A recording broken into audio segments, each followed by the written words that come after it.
Crank up the volume and get ready for real-world bird hunting by listening to the Wingmen podcast by Eastmans. Now your host, Todd Helms. This episode of the Wingmen podcast is brought to you by Leupold Optics. You know, guys, obviously there's a handful of things that I rely upon heavily for Wingmen. One being performance eyewear, and Leupold has crushed that category. I thought I knew what good eyewear was, what good sunglasses were. Man, I was wrong. Performance eyewear from Leupold has taken that to the next level for me. Another thing is binoculars. I have to have high-quality binoculars for scouting, for finding birds, and Leupolds bring me all of the qualities that I need in a pair of binoculars. They also make killer everything, as you guys know. So check out Leupold, and thank you for listening to today's podcast. Hey guys, welcome to another episode of the Wingmen podcast, brought to you by Eastman's Hunting Journals. And I've got Jeremiah Doughty on. I think I said that right. Yeah, whatever. Okay.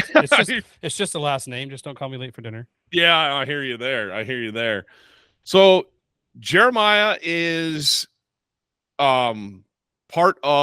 started Field to Plate, and it is a completely wild game cooking platform. You got a podcast, you've got a killer website that I'm looking at right now, and you've got a really interesting story about how you came to not only cooking wild game, but figuring out you needed to eat wild game.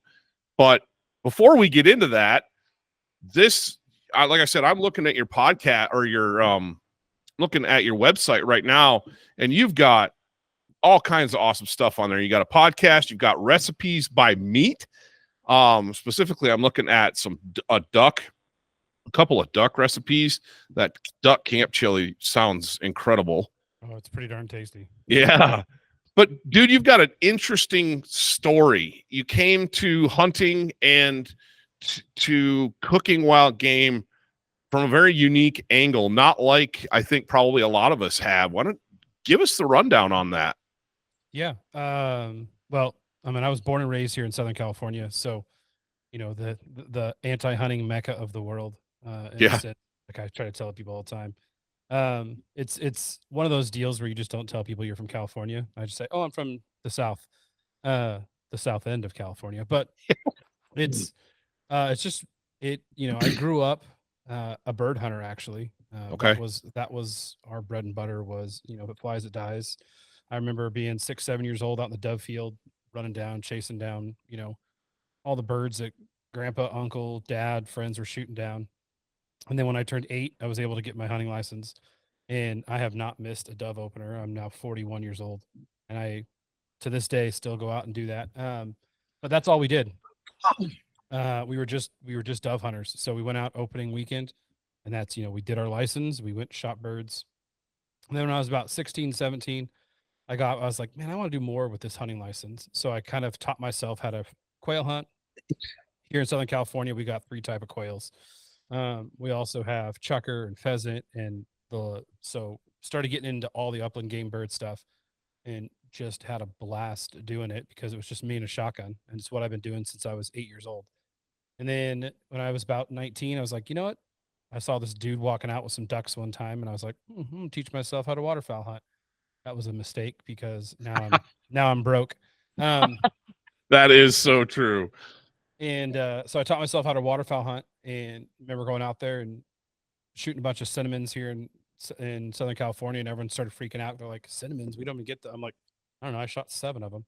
And then I was getting ready to go duck hunting in the fall. And someone's like, oh, you should go turkey hunting. And I was like, turkey hunting? Well, that's a bird. I know how to bird hunt. And so then I, struggled for 3 years on public land here in Southern California, but finally understood the mechanics. And now I've, highly addicted to all that. But that was my bread and butter from 8 years old till 2007. That's all I did. Birds. Big game wasn't even in my mind. It was out of the budget. It was out of everything. And it was just going out and pursuing birds. And well, in 2007, 2008, I got diagnosed with a bovine allergy. So I'm allergic to red meat or red beef. I can eat elk, antelope, venison, all that good stuff. I'm allergic to the fat within bovine itself. So Okay. if it's a domesticated cow and a domesticated bison, buffalo, they have the same enzyme, the same B. There's a protein within them that I can't. My body just is like, get rid of this as fast as you can. Huh. It's like the worst flu of your life for about 8.5 hours, 9 Oh hours. man.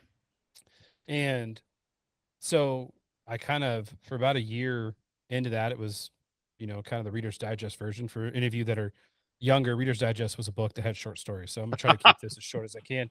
And I was getting ready for fall turkey season. I was out at the bow range out here, and I was, drawing back, pulling back, and this old timer came out and he busted out a camouflage bow, and out of a camouflage case. I was like, well, that's kind of rare. Usually you see like the Asian dudes out there with the long bows or, the stabilizers that are 7.5 feet long. And so this dude comes out, and so him and I started chatting. He was an older gentleman. I was like, man, maybe I should look into this big game thing but I can't afford it. That's in the back of my head. I can't afford this. And so he goes, dude, doe tags in Wyoming are $38 for a tag and a license. And I went, come again? And I literally put my bow back in my case, drove home, bought two, over the counter tags, called the buddy who was a fireman. He had off the next week. We literally left that Sunday. I said, screw turkey hunting. We drove to Wyoming in his Honda Civic and started driving the back roads of Wyoming, chasing antelope. Neither of us knew what we were doing.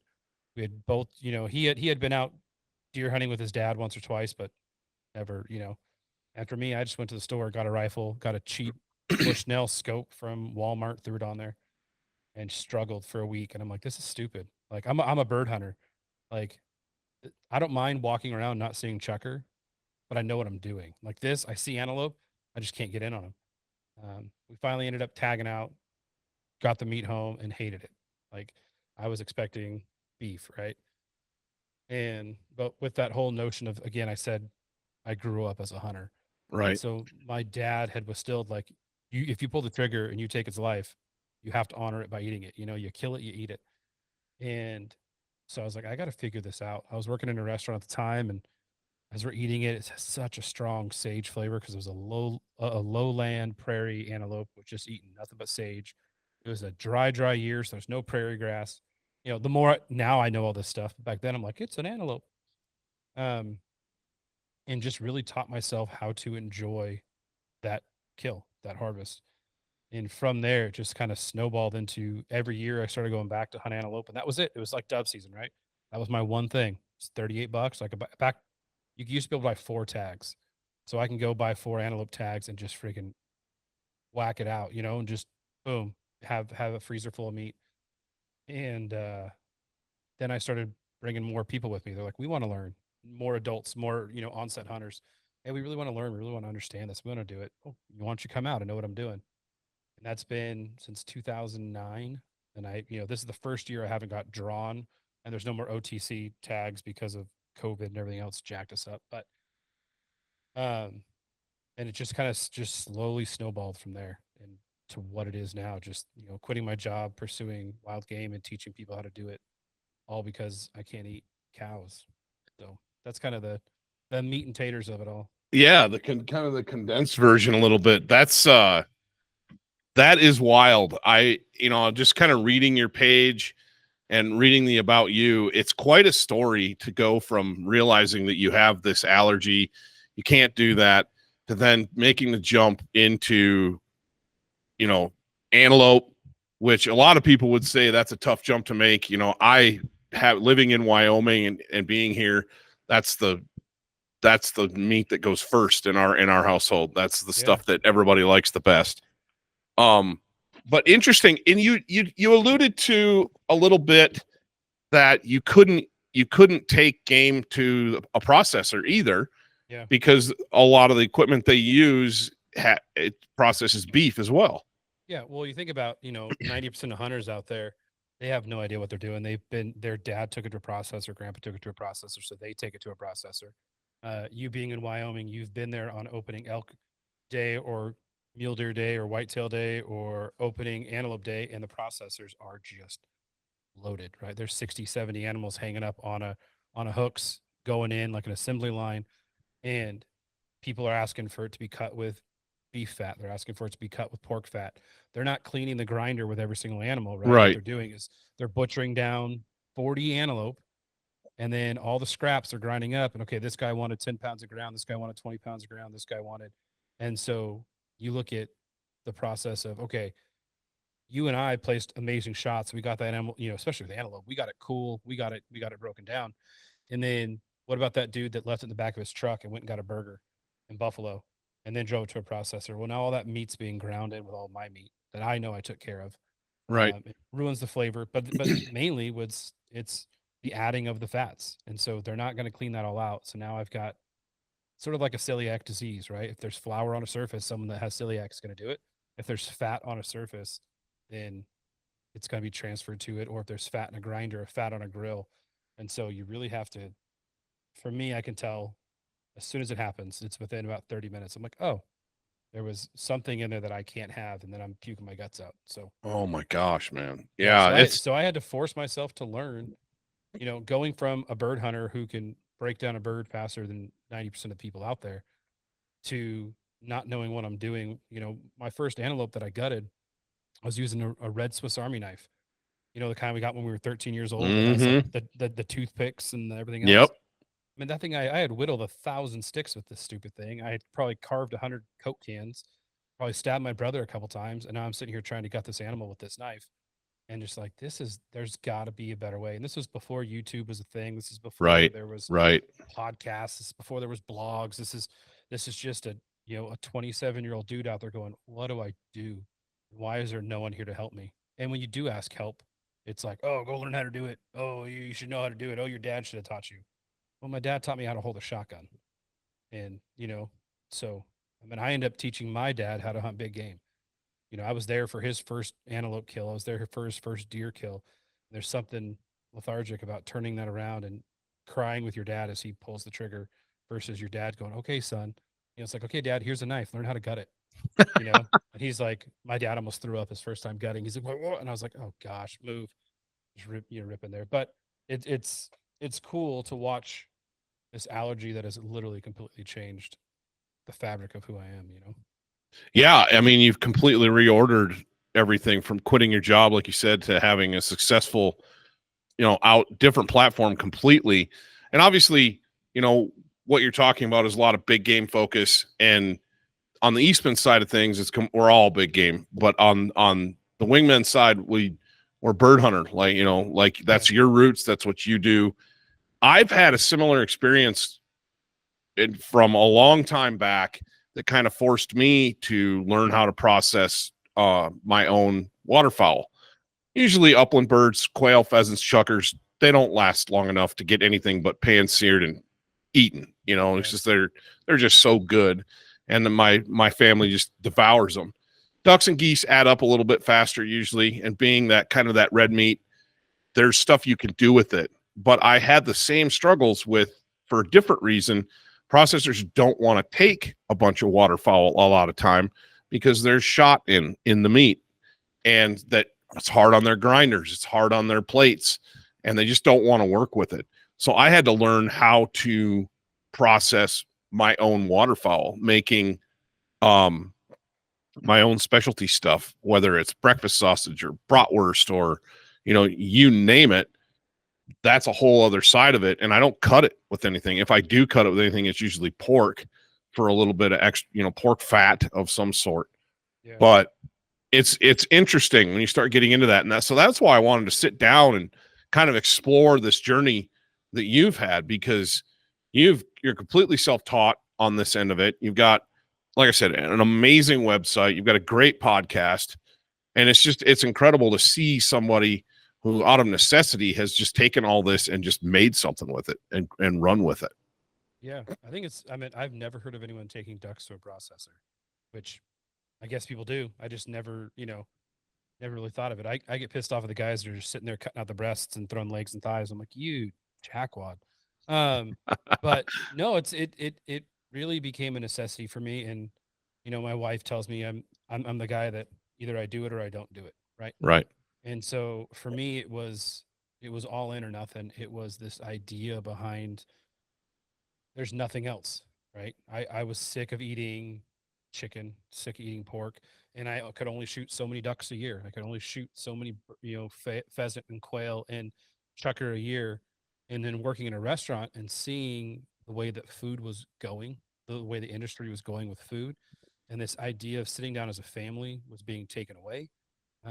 Watching the introduction of cell phones and people sitting around a dinner table and looking at their phones and their screens versus, and so when it came time to kind of, put the pedal to the metal and decide what I was going to do, I was still hem hawing about it. And, I'm a man of faith and was praying about it. And I'm like, I just don't know. Do I pursue this? Because now there was companies that were starting to ask me for recipes. Mossy Oak was asking me for recipes. Traeger was asking me for recipes. There's people like, hey, we see that you're doing something different. Then at the time, it was like Hank Shaw, Scott Lathiff. There was a couple guys out there, but their food was at that point, it was super high end, or it was like wrap it in bacon, throw it in chili. Like there was nothing in between. Like you looked at Hank Shaw's stuff, and it was like, go buy a bottle of black truffle oil. The average American's not going to go spend $40 on a bottle of black truffle oil when we just spent $200 to go shoot Right.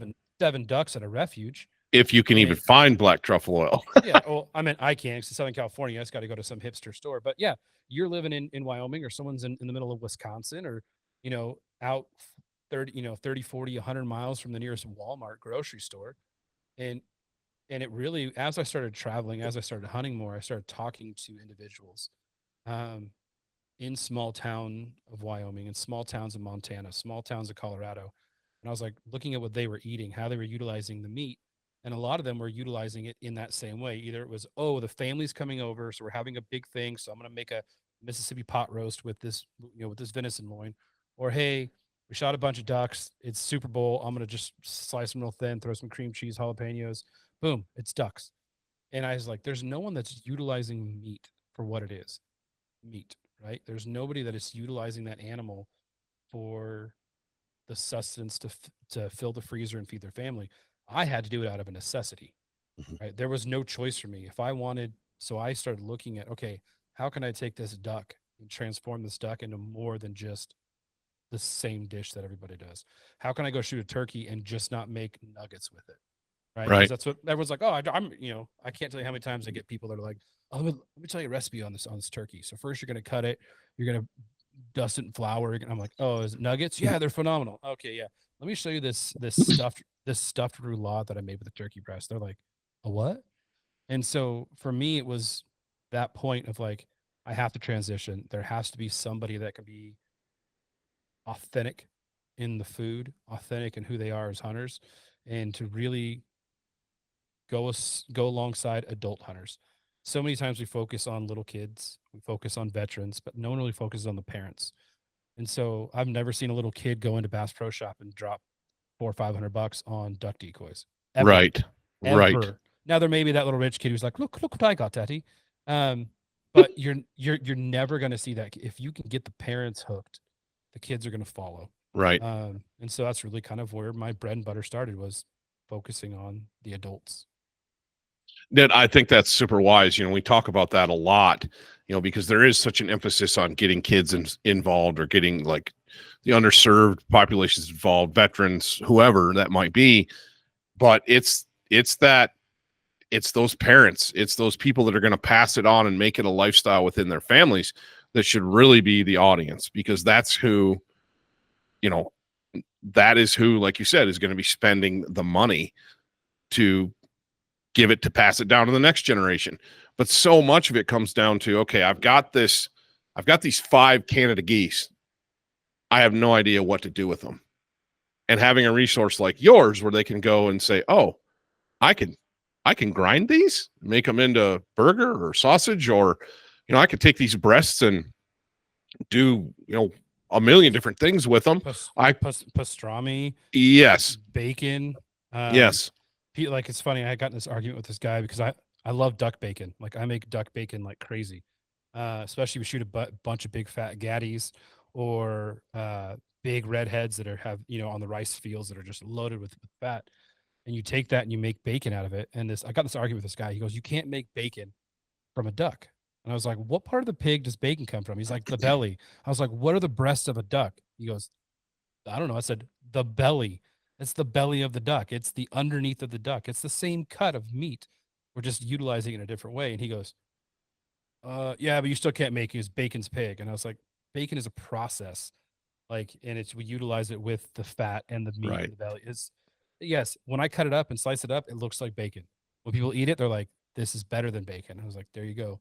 So I think once people get outside of, this is what dad did, this is what grandpa did, like, it's just, it's mind blowing. Like, every year for dove, we take 40 new adult hunters out, some veterans, some people who have been about before, but we get, I've got these farmers out here by us that they'll leave one wheat field just cut, right? And we'll go out there and just hammer them, 400 dove in an hour type deal. And we take these new hunters out, and it's always funny because they're always like, okay, well, what do I do with the breasts? I'm like, well, let me explain to you, right? And so everyone gives me one bird when we leave, and then I do a big wild game dinner with one bird from every single person. And so we go out there, and I've got 40 different, 40 birds. I usually use all of my birds because I can go out all season long and keep filling them, right? Sure. And I'll make six different dishes with these dove. And they're like, oh, but online I just saw these 2 recipes. Mm-hmm. And so for me, that's the fun, is like, how can I take this animal that no one thinks of and flip it on its end and say, okay, this is a dove, right? Like, try this. It's a little chicken. Let me just, it's all dark meat, baby. And so, teach people how to cook it properly and not overcook it and dry it out and all that fun stuff. Yeah, it's incredible when you can open people's eyes to the different ways that you can cook birds. I had a very eye-opening experience a couple of years ago on a sage grouse hunt. We put together a big sage grouse film that explored all of the different aspects that are surrounding the sage grouse issue. We'll just leave it at that for right now. And sage grouse get a really bad rap. They're terrible table fare. They're this, they're that. And the guy I was with, Ed Arnett, said, I've got a way to cook these things. You guys are going to love them. I thought, okay, I've eaten a few of them and they're okay, but not my favorite thing. And all he did was take them and cook them like a ribeye steak, and just super hot grill, some olive oil and some steak seasoning. And, we trimmed them up, cleaned them up a little bit, and then we cooked them like steaks, medium rare. Holy smokes. Sliced them thin, served it with some nice crusty bread. And it was eye-opening, absolutely eye-opening. I started doing that with all kinds of different stuff. I started doing that with goose breast. Cranes are phenomenal that way. Yeah. And it was just opened up another avenue for me to be able to enjoy the birds that I harvest in another way and really enjoy them, not just eat them because I shot them, but really like look forward to eating them. Yeah. It's incredible. You talk about goose bacon and duck bacon. One of the companies we work with is High Mountain Seasonings, and Brian Tucker he just had him on the podcast a little bit ago. He introduced me to goose bacon. Yeah. And same thing that you were just talking about. And it was incredible. Just absolutely opened my eyes. And I thought, okay, I'm going to start plucking some of these geese instead of just taking the thighs and the breasts out of them and doing some different things with them. And it's fun. I'm kind of a foodie, I guess, a little bit like that. It's kind of fun to play with that stuff. And when sometimes it turns out, sometimes it doesn't, but you experiment and play. And most of the time it's usually really good. This episode of the Wingmen podcast is brought to you by Cryptek. Guys, camouflage and quality hunting garments and apparel are vitally important to success in the field. You want to be out there when you want to be out there and for as long as you want to be out there. And you need high quality garments and clothing and gear that's going to keep you concealed at the same time. Cryptek's variety of camouflage patterns and the offerings of apparel that they bring to market are second to none. I love being partnered with that company. I love the shared ethos that we have. I love the shared values that we have. And I'm super proud to support a veteran-owned American company like Cryptek. See, and I have this rule where if I have the time, every single bird gets plucked. Because Sure. once you breast it, skin it, whatever, you're done. You can't ever go back. Right. I can take the time to pluck a duck, but then I want a breast that doesn't have skin on it. Now I can just take off the skin. Right. And so so many people are like, oh, you're just wasting time. I'm like, no, I'm adding flavor. I'm adding texture. I'm adding, it's like, but they're so ingrained to, shove their their thumb up, separate the breasts out, throw everything else away, and just keep these two little breasts. Or with the duck, I watch them, pull the skin and feathers off and cut out the breasts. And we were on a duck hunt in Washington, right around the Washington-Oregon border this year with a bunch of guides. It was a guide hunt. All the guides had got done guiding. We took a week for all the guides to just go shoot. And we freaking, it's fun when you shoot with guys who know how to shoot. Sure. And, as we take out a lot of people who don't know how to shoot, and it's frustrating when you see the whole bunch of, of teal come in and whistling across us and everyone misses. You're like, oh, my dog's sitting there going, I really don't get to go swim right now. Yeah, exactly. And so when you have guys that shoot, and then it just became like, who can get it fastest? But we had, we limited out on ducks and just killed all the big ducks. And as we're leaving, all the guys are like, okay, you can just take all the ducks because we don't eat duck. And I went, you guys are freaking duck guides and you guys don't eat ducks? We went back to one of the guys' places and I cooked a spread, and all the guys are doing like grabbing their ducks off. Oh, no, I'm keeping this duck. I'm keeping oh no, I'm keeping these. But it's because they're never taught. They're never shown the proper way. Or if they are, you have somebody that, cooks something, is like, it's the best, and you try it, you're like, okay, no, it still tastes like liver. How can we win people over? And for me, I have this saying, you might have heard it before when I tell people, but I'm like, when I introduce someone to something new, I look at them and say, okay, try it. If you don't like it, you can spit it out in my hand. And I literally put my hand out in front of their face.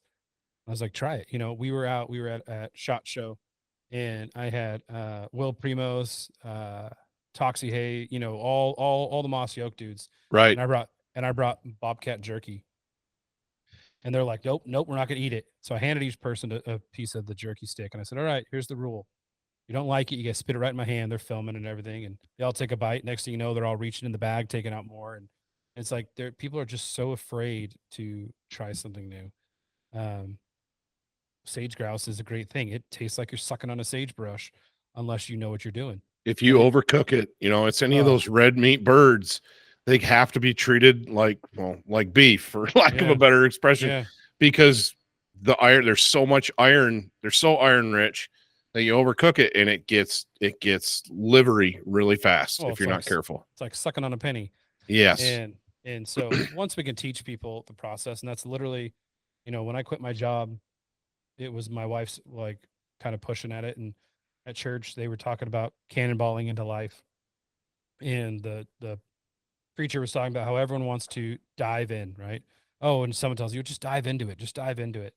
But when you dive into the pool, you only impact yourself, right? Your goal as in a dive is to not make a splash. Mm-hmm. He goes, we need to cannonball into what we're doing. We need to jump in with such a splash that it impacts every single person in the pool and every person within 10 feet radius of the pool. And so much so that splash goes all the way in and then comes back and hits you, and you feel the energy of everybody that it's touched. You hear the laughter, the screaming, and he goes, we need a cannonball. And then he gets off stage. He goes, Jeremiah, that was for you. And I was like, oh, great. 5,000 people in church, and you're pointing at me. Thanks for that, Bruce. And I still thank him to this day. And we went home. My wife's like, okay, what are you doing? I said, I'm quitting my job. And I literally walked into a high-paying restaurant job and said, I'm out. And they were like, how much money do you want? And I was like, I'm walking away with $0 and I'm going to make this work. And, that was in 2016. So God wanted me to cannonball, and I just did it full force. And I've hunted the world now. I've hunted with amazing people. I've eaten some critters that most people would not ever think of. And for me, it's if you say, oh, I can't eat that, or it's gross, it's like, okay. That's now my goal in life. Challenge accepted. Yeah. Is to make that coot palatable. Yeah. And then feed that person that was a naysayer the exact thing that they told me is not edible, and to watch their face as you present the process of. Right. Yeah. So do you guys, kind of on a different tack, and I love what you said about, you hear about follow your heart, but your heart's deceitful above all things. And, listen to what God's saying to you. And he had a plan for you and you followed it. You weren't afraid to follow it. And that's phenomenal. You cannonballed into it and he's blessed you because of that, obviously. And I think that's awesome. I appreciate you bringing that up and speaking that out there for everybody to listen to. But I have kind of a little departure from that and kind of backtracking to talking about plucking birds, because I'm with you 100%. If I've got the time, everything gets plucked, right? Do you guys experience, or do you see a lot of rice breast in your in your flyway, in the Pacific flyway? No, very, very rare. Interesting. And if we do see it, it's a really hot climate. Like, I think this year I only saw one out of tons and tons and tons and tons of birds that we shot. And it was out in like Colorado River desert area, super hot. It was hanging out in warm waters, stagnant ponds that were off the river itself. But for the most part, it's super rare for us to see rice breast. There's some Central Valley, Central California that will get it. But again, you're looking at the birds that are sitting a long time. It's not the birds that are traveling, that are touching down and trying to get to Southern California or Mexico as fast as they can. Right. It's the birds that are like, yeah, I'm going to nest here. So I think that's usually when you see them. So we see a lot of it. You know, it's very common for me out of a 6 bird limit, five of which are mallards. Most days you go out and I'll shoot my 5 mallards and I'll go home. I may pick up a bonus widgeon or a teal or something, but it is very common for 2 to 3 out of those 5 to have rice breast. And I don't mean like you got to look for it. Like as soon as you open it, it's like, wow, yeah, okay.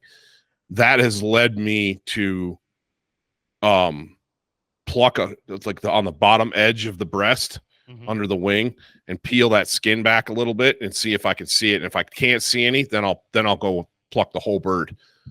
Because I've plucked so many ducks here in Wyoming that I end up opening up to cook and they got rice breast. So eat them. You don't have a problem. You don't have a problem with that. Not 100.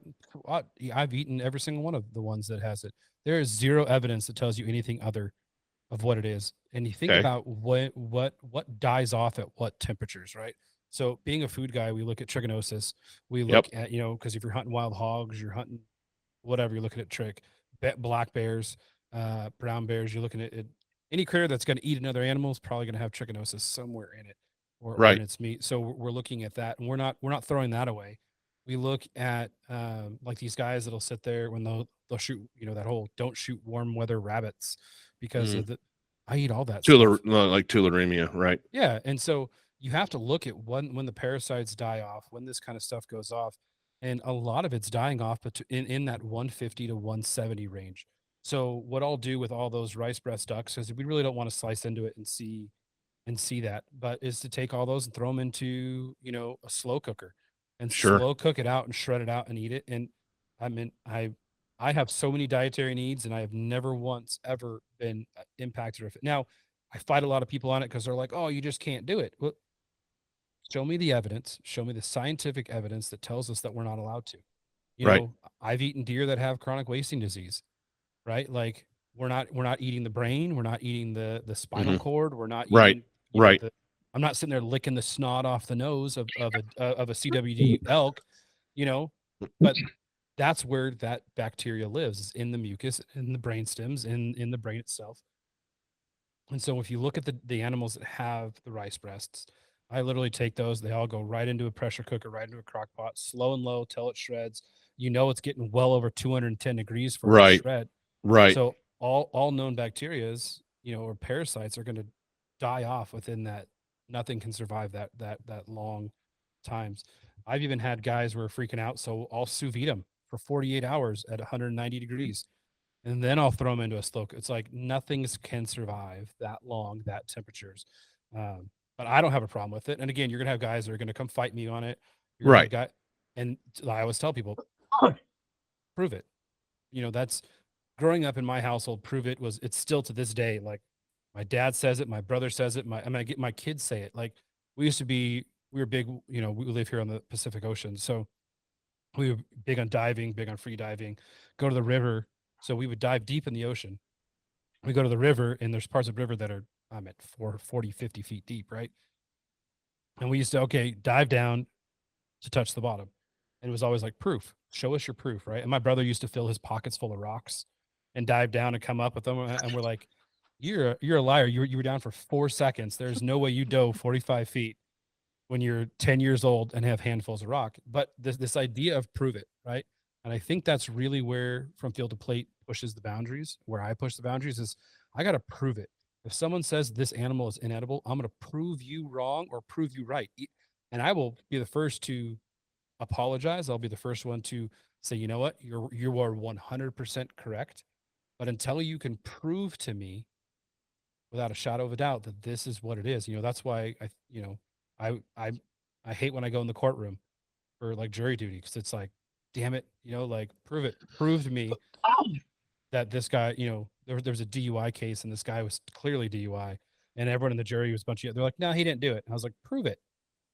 He couldn't walk the test. He pissed on the police officer's car. Like, come on, you're 18 years old.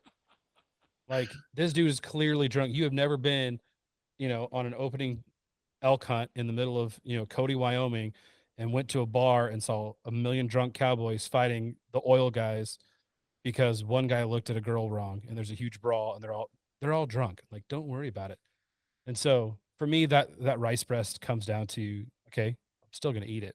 And I have yet to get sick, and I've yet to have anybody that has gotten sick off of me cooking it or gotten parasites or anything else off of that aspect. So again, if someone's listening, From Field to Plate, Jeremiah at FromFieldToPlate.com, hit me up with any scientific data, and I'll be the first one to come back on here and apologize if you can find evidence that that is going to kill me.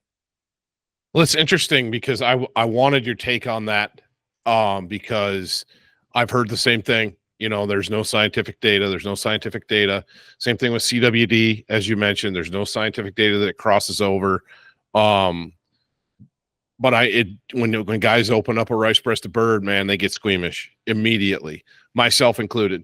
And it's kind of like, okay, but you bring up a good point to just cook the snot out of it and do something different with it, instead of saying, okay, that's not edible because I can't cook it the way that I always cook it. Yeah.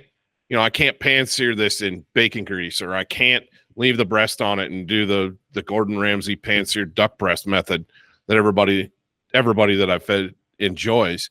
I've got to do something different with this. And it's getting your mind wrapped around that idea is what is so many times the stumbling block. So I'm literally on Google right now as we're talking and just looked. It dies at 145 degrees for 15 seconds. So being held at 145 degrees, the parasite itself is dead. Or you can freeze it between 0 and 4 degrees for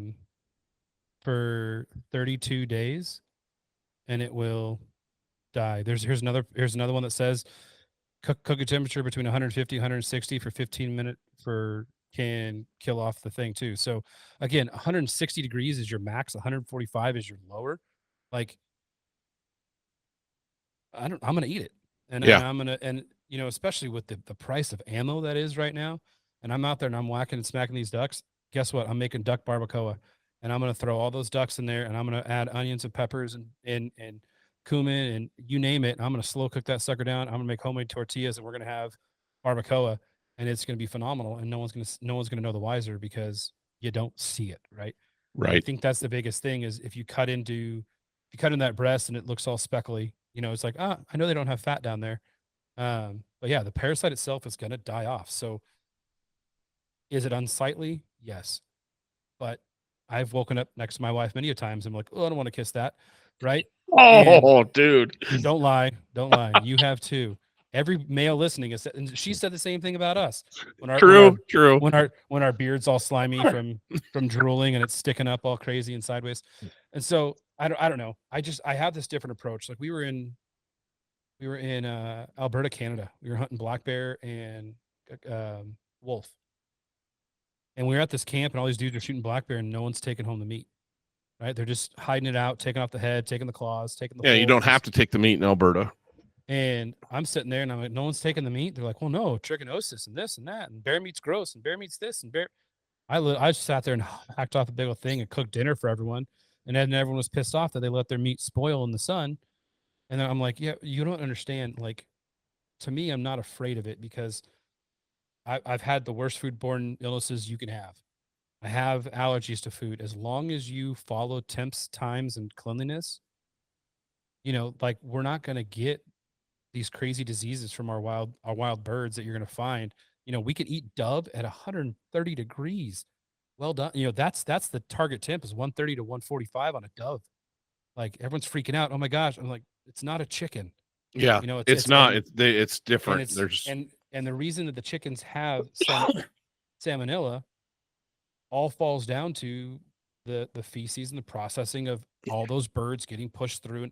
But if you look at, we're sitting there doing our ducks, taking care of our ducks, taking care of our geese, taking care of our pheasant, our chucker, our grouse. We don't have this potential for all these foodborns. Yeah, absolutely. Yeah, I remember the first time I fed some buddies like a medium rare, some medium rare mallard breasts, just did them like steak. And they were, oh man. And I did the whole, what you were saying. I didn't hold my hand out to them and say, spit it out in my hand. But I said, dude, you just try it. And yeah, the platter was empty in about 2 minutes. They're like, you got any more of that? I'm like, yeah, we're going to go out tomorrow and get some more of it. And that's one of the worst ducks you can eat too, in my personal opinion. With all don't care for mallards, huh? Not when you can have widgeon and pintail and teal and gadwall, and you put up any of those birds over a mallard any day of the week. And here in Southern California, I've only shot 3 mallards total. Interesting. Like we don't get the mallards like you guys do there. They're not at they're the ones sitting at the ponds. They're the ones sitting at the parks. They're not the ones that are migrating in and out. And I have shot mallards here, but we're gonna primarily, like when I go out, opening day, we're gonna shoot 7 cinnamon teal. Throughout the season, I may get 1, 2, 3 mallards. I may get 1 or 2 redheads. We're gonna get goldeneye. We're gonna get tons of widgeon, tons of gadwall. We're gonna get our 1 pintail. Hopefully, they're saying 2 to 3. Come on, let's go. Yeah, we'll see how that irons out. I said let's. I'm keeping fingers crossed. Yeah, I hear you. We can, because there's nothing worse than opening morning shooting a big old drake and then having to gauge, is that a gadwall or is that a female pintail as they're flying in? Yep. But yeah, that's interesting because I would agree with you. My ranking of ducks and availability is a big part of it. We don't have we shoot primarily mallards here. We do have widgeon around, but not in big numbers. We do see some pintails once in a while. A few green wing teal that winter that stay, but not very many. But my personal number 1 is a wood duck. Oh yeah, that's hands down. They are the best table fare for ducks. And then number 2 is going to be a teal, probably a green wing teal. Yeah. And then probably a gadwall. They're just so small. It's like doves, But then the gadwall, probably number 3 for me, but we don't see a lot of those either. They're early. If we do shoot them, it's November and then they're gone.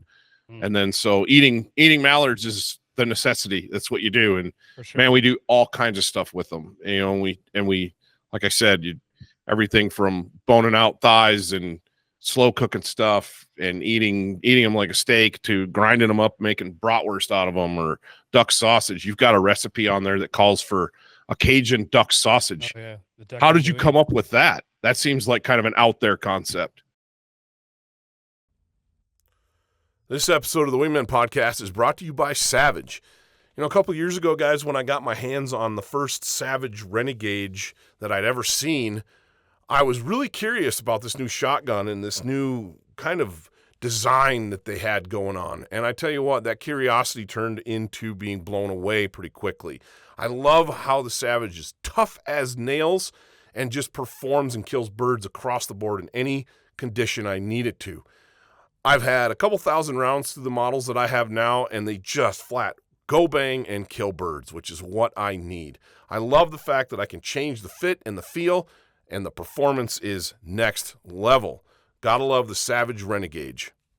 So we were we were out duck hunting a local refuge out here called San Jacinto Wildlife Refuge, and it was mid-season, and we were doing sweat line because we didn't get drawn, and we ended up going out. And we were hunting next to these Filipino gentlemen, and they were just whacking coot, like just smoking coot. They weren't shooting any big ducks, and I'm like, I know you can shoot 25 coot each, but do you guys know that what coot tastes like? And so and they're literally just filling trash bags with these coot. And so we shoot our ducks pretty quick, and we're going back in. We're at the check station. These dudes coming with just look like Santa Claus with just a black, thick Mylar trash bag full of coots. And so I start talking to these guys. They're like, "Oh, we're gonna go make, like you have to treat it like it's it's a fishy meat." And I was like, "Huh, I never thought about it treating it like a muddy fishy meat, treating it like what it is, right? Like Right. we're trying to treat coot like a duck, but Mhm. it's like I'm not going to treat all ducks the same. Like I'm going to look at if I can get someone to like a greenhead, they're going to love a teal, but I have to look at this. And so I started talking to these gentlemen about it, and I went home and I was like, huh. So then the next Wednesday we went out and I shot 5 coot. I'm like, all right, let's do this, and I made andouille sausage with the coot because of all the strong flavors. And then I was like, huh, what Cajun dish goes really, really well with coot, right? Or like it has a fishy flavor. Okay, gumbos. So I added that andouille into the gumbo, and it was phenomenal. Like I was like, I would shoot coot for this. I mean, I'm not going to because they're disgusting to clean.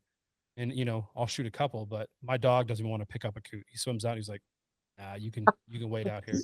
Um, and so then I was like, okay, if I could do that with a muddy duck, what can I do with a good duck? What can I Right. do? And so, and I think on that recipe, it's making the duck sausage with red beans and rice, and it's just phenomenal when you start to realize, like I said in the very beginning of this podcast, when you treat meat for what it is, which is meat, your world is endless. I love when people are like, hey, do you have a good recipe for this? And I go on Pinterest, type in duck. Well, yeah, but it's not wild. No. Take out the wild. Just Yes. type in duck, and anything that pulls up with duck, you can make with the duck you got from home or Yes. and they're like, no, but I go, you want to make Peking duck? You can make Peking duck. Is it going to be exactly the same as that store-bought white Peking duck? No, but you're going to be blown away. And then you can make your adjustments, and you can say, oh, I don't Yes. like this flavor. And I can sit there and come up with something for you. But if you really, it's like people are like, well, what do I do with this venison backstrap? What's your favorite beef recipe? Oh, it's this. Great. Do that. They're Yes. like, but you're a chef. You're supposed to teach us. And I was like, I'm teaching you to utilize it for what it is as meat.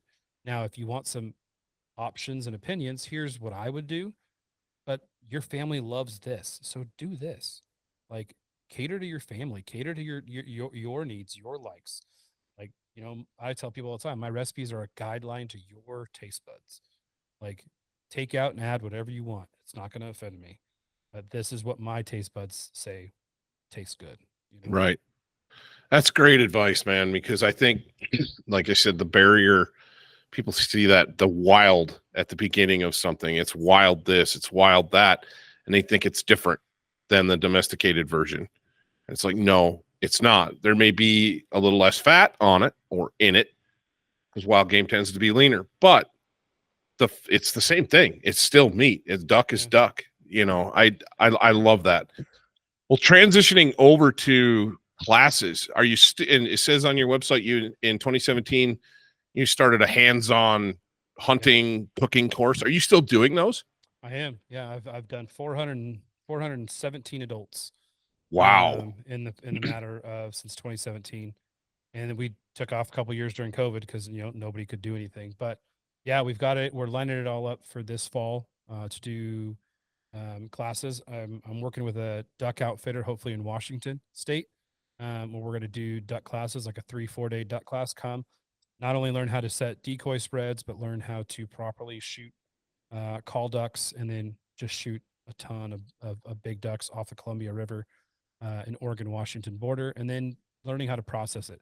So learning how to do the skinning, the plucking, the breasting, the thighs, and then learning recipes to utilize with a whole duck, a skin duck, and a breast out duck. What can I do with all these different components? I've got them lined up. Just got to finalize with all these people. We've got hog classes lined up to go do thermal hog hunting in Texas. And again, showing people that these wild pigs are just as good as domesticated pigs, just with less fat. Like you said, we've got deer classes lined up for into December into January. I just did a class with Boot Barn, where we just did it with a bunch of their employees down in Texas and went and shot hogs. So that is what I love to do. I love to take people out and teach them what it truly means to do it yourself. And I posted today on Instagram, like there's nothing better as a hunter to know that the only hands that touched your meal was yours and God's. Yeah, I saw that. And when you can take someone outside of their comfort zone, I mean, I've had vegans who have gone through the courses who are now full-time hunters. I've had women whose husbands said they won't take them out because it's their sport. And then they've taken them out, and now the women are shooting bigger animals than their husbands. I've taken out heart surgeons from New York. I've taken out special forces. I've taken out CIA guys. I've taken out. It's crazy the amount of people that want to go out and learn. And there's more people that are copycatting doing the classes. And I've had other people tell me that have taken my class and theirs is like, yours is different because yours is very hands-on. Like, you shoot that animal and I'm going to be there encouraging you and showing you the proper way from start to finish.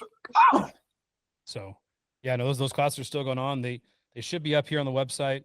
Hopefully looking at September, because it's just, we've had a crazy summer with, bunch of really cool stuff coming down the pipeline with companies that are wanting to pair and partner and do stuff with. So yeah, I'm just right here. I went to the store on your website, and guys, if you're interested in this, it's just the website's just from field to plate and .com, and you can go on and check out this. There's a podcast tab.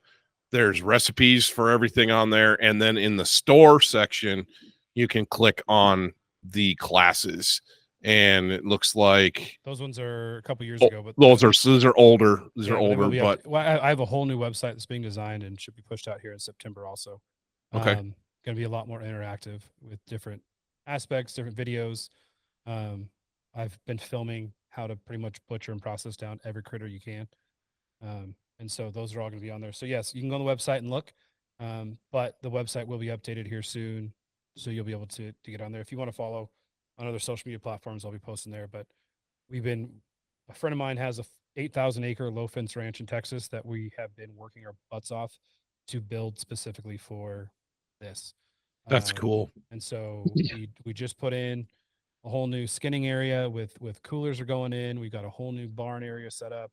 We're moving over some trailers that will be set up permanently. And so once that's all done and we can finalize the dates, because we want to be a place where people can go and learn and feel comfortable to be able to make a mistake.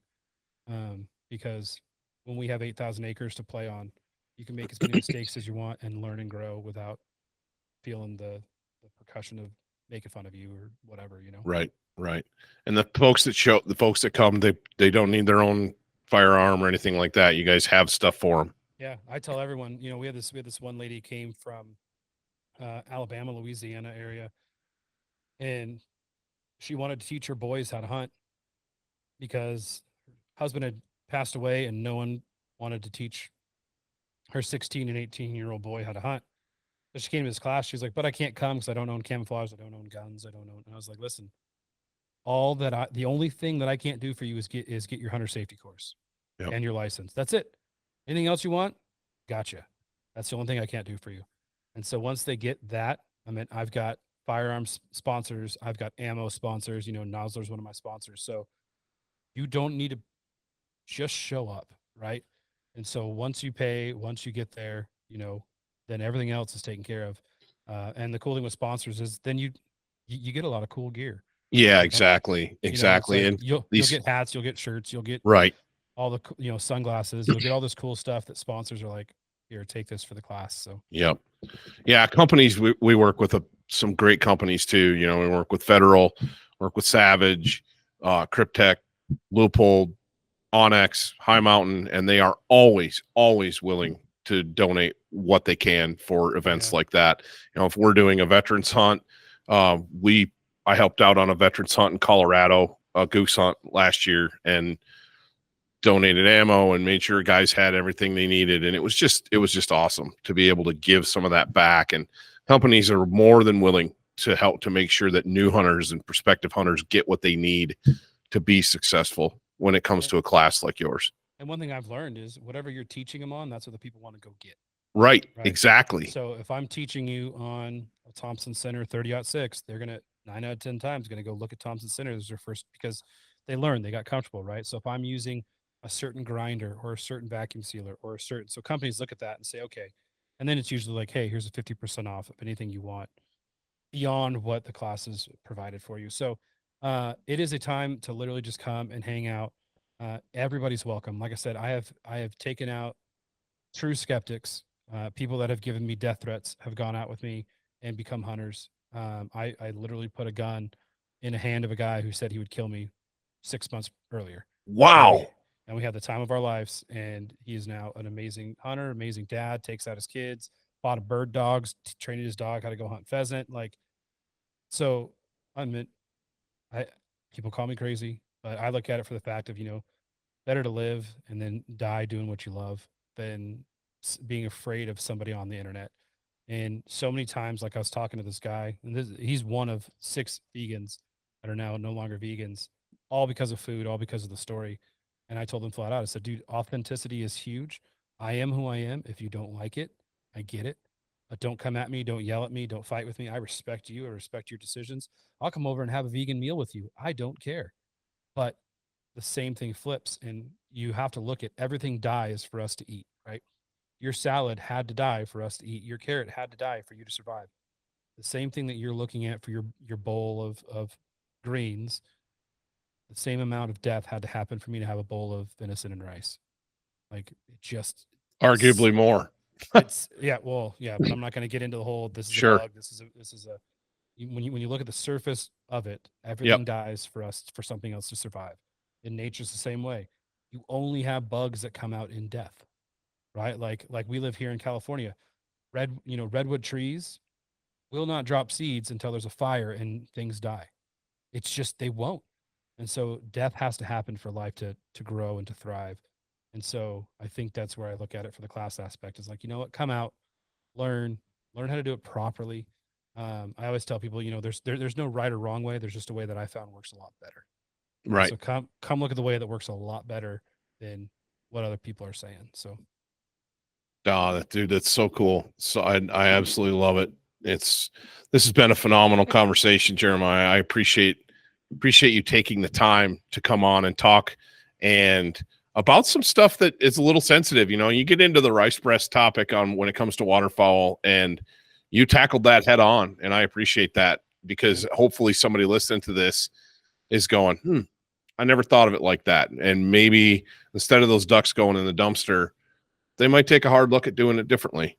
So I appreciate that. I appreciate what you're doing. I appreciate, you're furthering the truth of what hunting is, and you're doing it in a way that is accessible for people. And it's, food brings people together. And if you can teach people how to eat what they're killing, there's nothing more powerful than that as far as making more hunters, which is, in the end, that's what we need to keep this thing going. Yeah. And I think that's the key thing that I push is everyone has to eat. If you don't eat, you die. And so if I can tell a story behind what I'm eating and getting you to buy into that story, then I've done my job. And for me, it starts with a beautiful plate of food. And then you asked me about what that animal. And as you can tell in this podcast, I enjoy talking. And so I'm going to tell you all about that animal and as much information as I can to get you excited about going out with me. And, the trigger's this much in a story this big. So let's look at the whole story and not just the climax of the trigger pull. Yeah. Yeah. You're 100% correct. I'm looking at your wall behind you as well. And you've got all the animals displayed in, those are memories, those fuel that story long after the meat's gone and eaten up. You've got all that stuff you can look at, and you could point to those things and say, I remember when this, when this aoudad, I remember this hunt and how this went down and what we did with that meat. And it was enjoyable. And, the whitetails and the turkeys behind you, there's more to it. The food is huge, but there's even more to it than just food. It's all encompassing. It's huge, and it's enriching. And, And it's something that I think is, I obviously feel is wholesome and something that is worth passing on. I'm passing it on to my kids, my family, friends. I'm blessed to get to do what I do, and as are you. And like I said, I really appreciate your time, and I thank you for this. And hopefully someday we can share a duck blind together.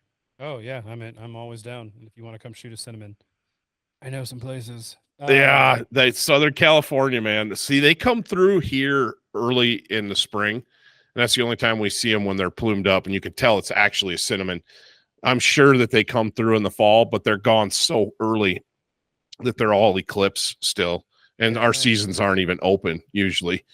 By the time most of our blue wing and whatever cinnamon teal that we had are gone way before season even opens usually. Yeah, y'all are a lot higher than us, and we get ducks that don't even go to, they'll sit and stay because our weather's perfect. They don't want to go eat beans and rice. They want I hear you. They want fish tacos. So, yeah, no, man, I'm 100%, man. To me, it's the more we can hunt, the more we can tell stories. I think the better it is for every single person listening. And like you said, every critter has a story. And you started talking about the Oddad. And I remember it was my birthday, and I remember the whole entire story about that and why we shot it. So, but I appreciate you having me on and talking myths, and hopefully someone out there can prove it. Yeah, I think I'm going to title this one "Eating Rice-Breasted Ducks." Or something like that, just to get people's attention. But like clickbait, baby. Yeah, a little bit. But well, thanks again, man. I appreciate it. Like I said, invitation's open. You get up here and the right time of year, hit me up and we'll go shoot some ducks, and you can teach me how to cook them better. Will do. Yeah, I'll be there in December shooting elk. So I love it. What area did you draw? We're hunting in Buffalo. Okay. So cool. Well, that's just over the mountain to the east of us, but it'll be fun. Cool. Well, good luck on your elk hunt. And like I said, if you limit out, tag out, let me know. In December, we've usually got birds. So sounds like a plan, bud. All right, man. Thank you, Jeremy. I appreciate your time. Yes, sir.